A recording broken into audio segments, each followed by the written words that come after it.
یہ واقعہ ان دنوں کا ہے جب حضرت علی رضی اللہ عنہ اپنی حکمت اور دانائی کی وجہ سے ہر طرف مشہور تھے۔ ان کی شخصیت میں ایسی جاذبیت اور روب تھا جو کسی پر بھی اثر ڈال سکتا تھا۔ ایک دن ایک ملحد جو اللہ کا انکار کرتا تھا حضرت علی کے پاس آیا۔ اس کا ارادہ تھا کہ وہ اپنے مشکل سوالات کے ذریعے حضرت علی کو لاجواب کر دے۔ ملحد نے کہا، اے علی، اگر تم اپنے دین کو حق مانتے ہو تو میرے چند مشکل سوالات کا جواب دو۔ اگر تم واقعی عقل اور حکمت والے ہو تو میرے سوالات کا جواب ضرور دو گے۔ حضرت علی نے مسکراتے ہوئے فرمایا، پوچھو، جو تمہارے دل میں ہے وہ سوال کرو، اللہ کے حکم سے ہر سوال کا جواب ملے گا۔ ملحد نے اپنے سوالات کا آغاز کیا اور سب لوگ اس واقعہ کو غور سے سننے لگے۔ ملحد نے پہلا سوال کیا اور اس کی آواز میں ضد اور تکبر کا رنگ تھا۔ تم کہتے ہو کہ اللہ ہے، اگر واقعی ایسا ہے تو مجھے وہ نظر کیوں نہیں آتا؟ کیا مجھے اسے دیکھنے کا حق نہیں؟ حضرت علی نے کچھ لمحوں کے لیے ملحد کی طرف غور سے دیکھا اور پھر ایک گہری مسکراہٹ کے ساتھ جواب دیا، جو چیز تمہیں دکھائی دیتی ہے وہ تمہارا جسم ہے، تمہارے ہاتھ ہے، لیکن تم ہوا کو نہیں دیکھ سکتے مگر اسے محسوس کرتے ہو۔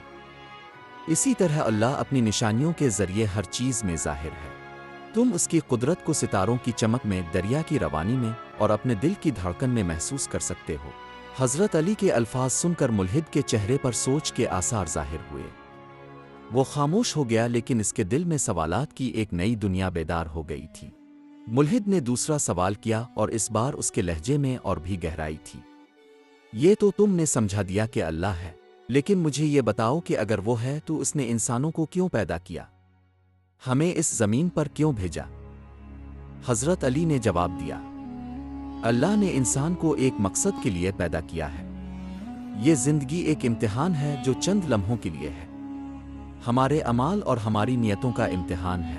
اللہ چاہتا ہے کہ ہم اس دنیا میں اچھائی اور انسانیت کا پیغام پھیلائیں۔ زندگی کا اصل مقصد ہے اللہ کی عبادت اور اس کے حکم پر عمل کرنا۔ اس جواب نے ملحد کے دل میں ایک نیا سوال پیدا کیا اور وہ مزید سوالات کی طرف بڑھا۔ ملحد کا تیسرا سوال کچھ اس طرح تھا، اگر اللہ واقعی ہے تو دنیا میں برائی کیوں ہے؟ کچھ لوگ اچھے اور کچھ برے کیوں ہوتے ہیں؟ حضرت علی نے فرمایا، اللہ نے ہر انسان کو آزاد ارادہ دیا ہے۔ یہ انسان کا اپنا اختیار ہے کہ وہ کیسی زندگی گزارتا ہے۔ برائی اور نیکی دونوں ہی امتحان کا حصہ ہے۔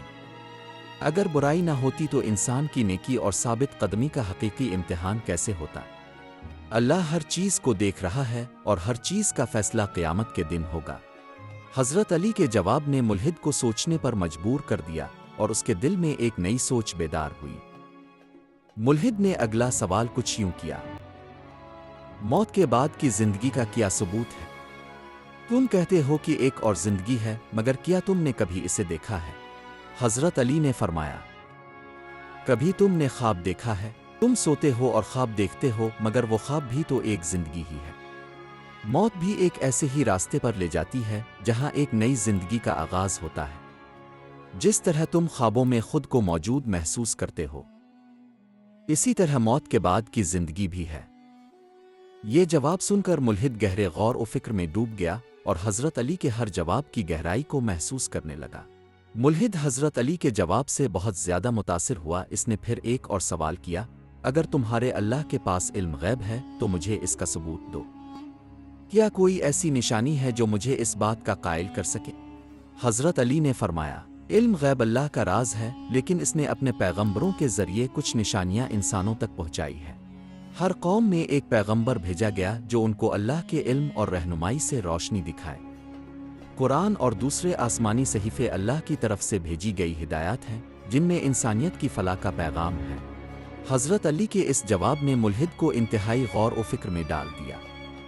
وہ سمجھ گیا کہ اللہ کا علم واقعی بے انتہا گہرائی رکھتا ہے جو انسانوں کی سمجھ سے ماورا ہے۔ حضرت علی رضی اللہ عنہ نے گفتگو کے اختتام پر ملحد کو مخاطب کرتے ہوئے نرمی اور شفقت سے نصیحت فرمائی کہ زندگی ایک امتحان ہے اور ہمارا وقت محدود ہے۔ ہمیں یہ سمجھنا چاہیے کہ اللہ نے ہمیں آزاد ارادہ دیا ہے تاکہ ہم اپنے اعمال کے ذریعے اپنی آخرت سنوار سکیں۔ اگر تم اللہ کو دیکھ نہیں سکتے تو اس کی نشانیاں اور قدرت کو دیکھو۔ کائنات کی ہر چیز اللہ کی موجودگی کا ثبوت ہے، بس دل کی آنکھ سے اسے دیکھنے کی ضرورت ہے۔ تمہارے سوالات کا مقصد علم حاصل کرنا تھا، اور علم ہی ایمان کی بنیاد ہے۔ جب انسان اپنی ذات کو جان لے اور اللہ کے قریب ہونے کی کوشش کرے تو سچائی خود بخود اس کے دل میں اتر جاتی ہے۔ یاد رکھو، اللہ کا علم بے حد و حساب ہے، اور انسانوں کی فلاح اسی میں ہے کہ وہ اس علم سے رہنمائی حاصل کریں اور نیکی و بھلائی کا راستہ اپنائیں۔